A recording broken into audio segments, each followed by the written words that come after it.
Bonjour à tous et bienvenue sur Quentin Dubois Photographie, le mec le moins imbu de lui-même qui ne donne absolument pas son nom à sa chaîne.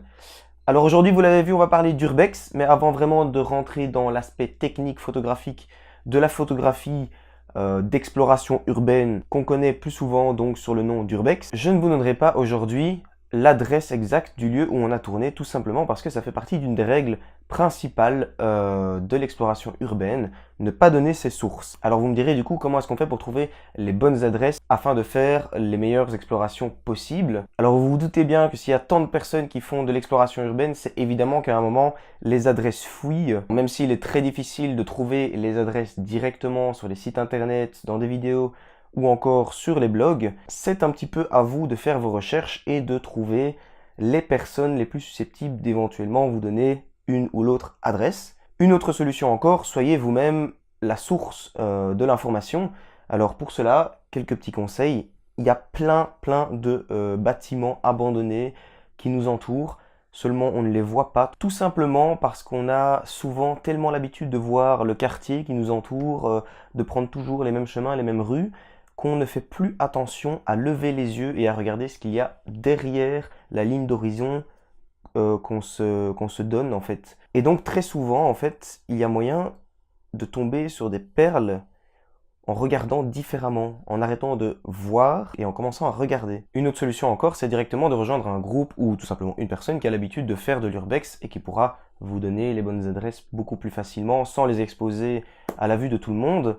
L'urbex, vous le savez très certainement, fonctionne beaucoup grâce au bouche à oreille et c'est ce qui permet aussi de rencontrer des gens qui ont les mêmes passions et les mêmes envies que vous. Alors pourquoi est-ce qu'on ne donne jamais l'adresse d'un endroit abandonné? C'est tout simplement pour éviter qu'un nombre de personnes excessives n'aillent dans ce lieu et donc pour éviter certaines dégradations inutiles dues au nombre de personnes importantes qui vont aller explorer le lieu. Et en plus de ça, c'est beaucoup plus drôle de trouver ses propres lieux, de devoir chercher un peu plus. Encore un petit truc, surtout ne prenez pas de risques inutiles, je le répéterai encore lorsqu'on sera en direct. Ici vous verrez qu'il y avait des planchers complètement pourris, on voyait le toit qui s'effondrait littéralement. Ça sert à rien de prendre des risques inutiles juste pour une belle photo. Ne vous prenez pas pour un surhomme et prenez vos précautions. Sachez aussi que je suis déjà tombé sur des articles qui sont très bien faits et qui vous donnent le matériel primaire à avoir lorsque vous faites de l'exploration urbaine pour minimiser au maximum les risques. Voilà, maintenant que tout cela est dit, on va rentrer un petit peu plus dans la technique photographique de l'exploration urbaine. Donc, en gros, la photographie d'exploration urbaine, c'est quoi? C'est principalement un mélange de photographie d'architecture, ce qui veut dire attention à votre composition, à la règle des tiers. Donc petit rappel, divisez votre image en 3 dans le sens de la largeur, en 3 dans le sens de la hauteur, et vous retrouvez ainsi les lignes de force de votre image, ainsi que les 4 points d'intersection, qui sont les points forts de votre image, et avec lesquels vous devez essayer de composer votre image. Évidemment, tout ça, ce sont des règles de base qui ne sont pas immuables, mais c'est quand même bien de le savoir. C'est d'ailleurs avec ce principe que j'ai composé aujourd'hui l'image que je vous propose. On peut donc voir qu'elle est composée de 3 parties pratiquement égales. Un autre point important de la photographie d'architecture, c'est évidemment la symétrie. Une fois encore, sur cette photo, on peut voir très clairement, si on trace une ligne au milieu, que les deux parties de gauche et de droite sont pratiquement similaires. Qui dit photographie urbex dit aussi des lieux relativement sombres. J'ai quand même la chance d'avoir un très bon boîtier, dont le capteur est relativement sensible en basse luminosité, ce qui veut dire que je pouvais très facilement baisser les ISO de mon boîtier et donc ne pas voir apparaître trop de grains directement dans l'image. J'ai aussi fait mes photos avec un 35 mm ouverture 1.4. C'est un objectif avec une grande ouverture, ce qui veut dire que je peux capter un maximum de lumière sans de nouveau devoir augmenter les ISO. Prenez par exemple une fenêtre recouverte par un volet. Si vous ouvrez un des deux battants du volet, une certaine quantité de lumière pourra entrer à l'intérieur. Si vous ouvrez les deux, évidemment, une quantité plus importante de lumière pourra rentrer. C'est là l'avantage des objectifs à grande ouverture, qu'on appelle aussi objectifs lumineux. Et évidemment, le troisième réglage très important, ce sera votre vitesse d'obturation. Au plus le temps sera long, qu'on s'entende bien, par exemple, un 50e de seconde est plus long qu'un centième, contrairement à ce que notre cerveau pourrait nous faire croire. En diminuant la vitesse d'obturation, à nouveau, je laisserai entrer de la lumière pendant un laps de temps plus long, et donc ma photo sera mieux exposée. Il est donc important de trouver le juste milieu entre la limite qu'impose votre boîtier en termes d'ISO, l'ouverture de votre diaphragme et la vitesse d'obturation. Je ne vous conseille pas de passer en dessous d'1 centième de seconde en ce qui concerne votre vitesse d'obturation. Si vraiment votre boîtier vous l'impose, prenez un trépied avec vous. Et surtout, lorsque vous déclenchez votre boîtier, faites-le soit via un déclencheur à distance ou en mettant le retardataire, ce qui permettra de ne pas avoir de flou de bouger lorsque vous appuyerez sur le bouton de votre appareil photo. Voilà, je crois qu'on a assez parlé technique, il est plus que temps que je vous emmène directement avec moi, je ne vous dis pas où. De toute façon, je mettrai sur pause de temps en temps la vidéo pour vous donner un complément d'information et pour être sûr que tout soit clair pour vous. A tout de suite.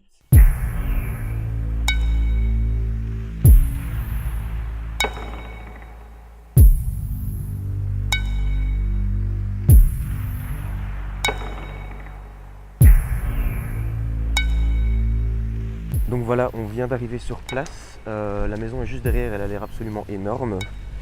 On vient de se garer tranquillement, il fait absolument dégueulasse actuellement. Je pense pas que ça va aller de mieux en mieux. Et on est dans le premier lieu, en fait, une petite grange à côté qui paraît abandonnée aussi. Si certaines personnes qui voient cette vidéo savent l'adresse de l'endroit où nous sommes, je vous prierai de ne pas mettre l'adresse en commentaire, sinon elle sera directement supprimée, tout simplement.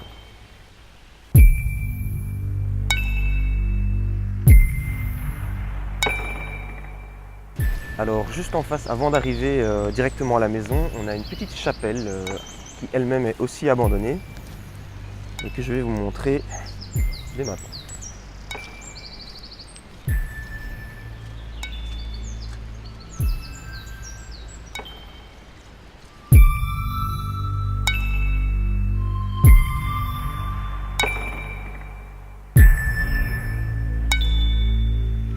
Et voilà, on voit enfin le haut de la maison. Donc on va se rapprocher tout doucement. Regardez.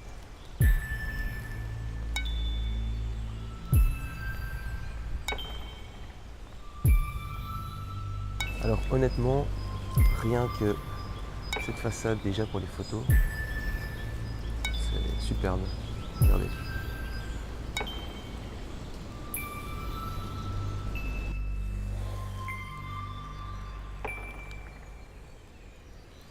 Alors, moi ce que j'aime particulièrement quand je fais des photos d'architecture en règle générale, j'aime beaucoup être frontal aux façades, aux murs et tout ça, pour avoir un maximum de perspective et de géométrie dans l'image. Après de nouveau, ça c'est un peu chacun ses préférences, il y en a qui préfèrent être de profil, voilà, ça c'est un peu chacun son style. Ici ce que j'ai décidé de faire, c'est de sous-exposer de 1 déjà sur mon boîtier avant, dès la prise de vue, parce que j'avais peur un petit peu de perdre les informations du haut du toit qui seraient cramées par le ciel qui est juste derrière. Voilà.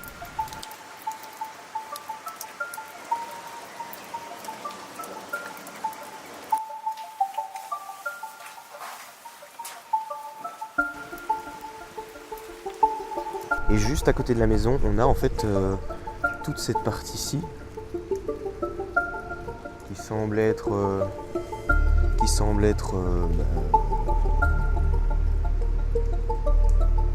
l'ancienne grange. C'est quoi ça? C'est quelle aile?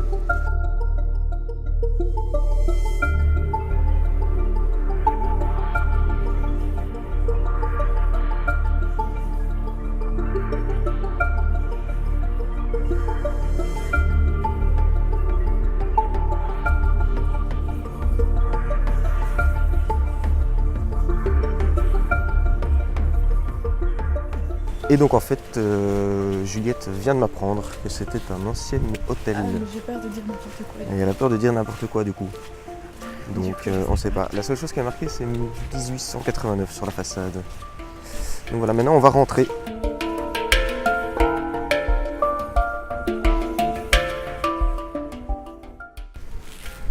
Donc la petite info sur les réglages que j'utilise à l'intérieur. J'ai des optiques qui ouvrent assez bien, donc celle-ci ouvre jusqu'à 1.4, donc je peux me permettre d'aller uniquement à 400 ISO, ce qui n'est pas hyper important. et je suis à 1 centième de seconde. Jamais passer en dessous parce que sinon vous risquez vraiment d'avoir des mauvaises surprises, de ne pas voir sur votre écran que vos images sont floues, mais si vous zoomez dans l'image, vous verrez qu'il y a des micro-secousses, et ce sont toujours des mauvaises surprises à voir seulement en post-production.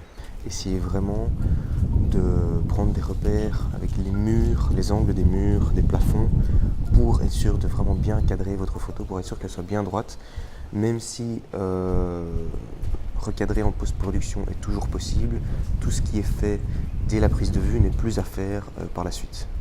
Donc là tout de suite je viens de prendre une photo depuis l'intérieur de la maison avec l'encadrement de la porte de l'hôtel, on va dire, en regardant directement vers l'extérieur. Je voulais pas que l'extérieur soit cramé, je voulais pas que l'intérieur soit totalement sous-exposé. Dans ce cas-là, essayez toujours de trouver le meilleur, enfin le juste milieu.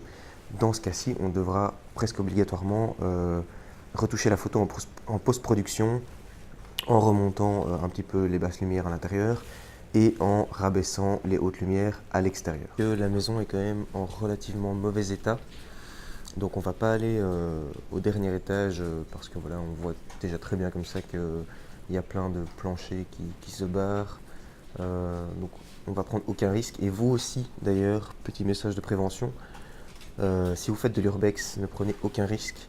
Faire de belles photos c'est bien, mais garder ses deux jambes c'est toujours mieux. Donc voilà.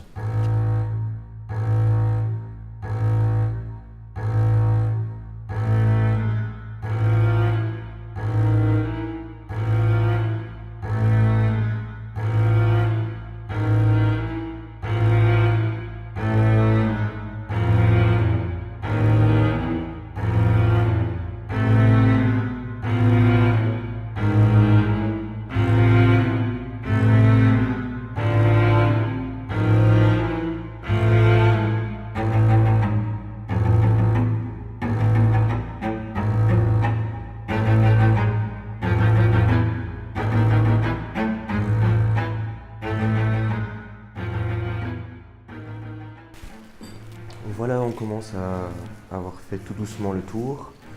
Vous saurez certainement déjà, grâce au montage, quelle photo j'aurai sélectionné pour cette séance. Ici, là, moi, actuellement, je ne sais pas encore trop. Je vais un petit peu regarder ça, trier. Mais de toute façon, on se retrouve donc, comme d'habitude, directement sur Lightroom pour les retouches finales.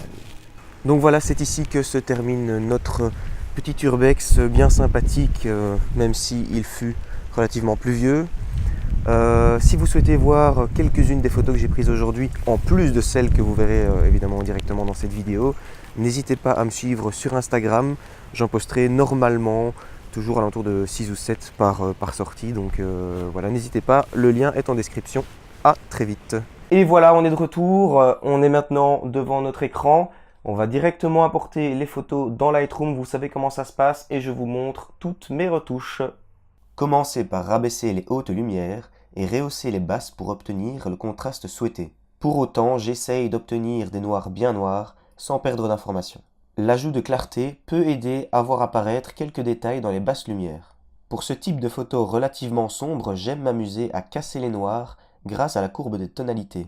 Pour le rendu des couleurs, j'ajoute du jaune dans les hautes lumières et du rouge dans les basses. J'espère vraiment que cette vidéo aura pu vous aider, j'espère qu'elle vous aura plu. Une fois de plus, n'hésitez pas à me dire en commentaire s'il y a des choses qui ne sont pas claires. J'ai postillonné.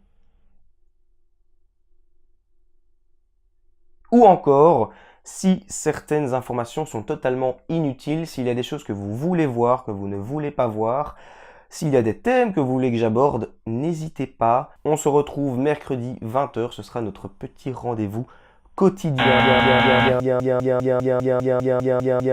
Bien à vous.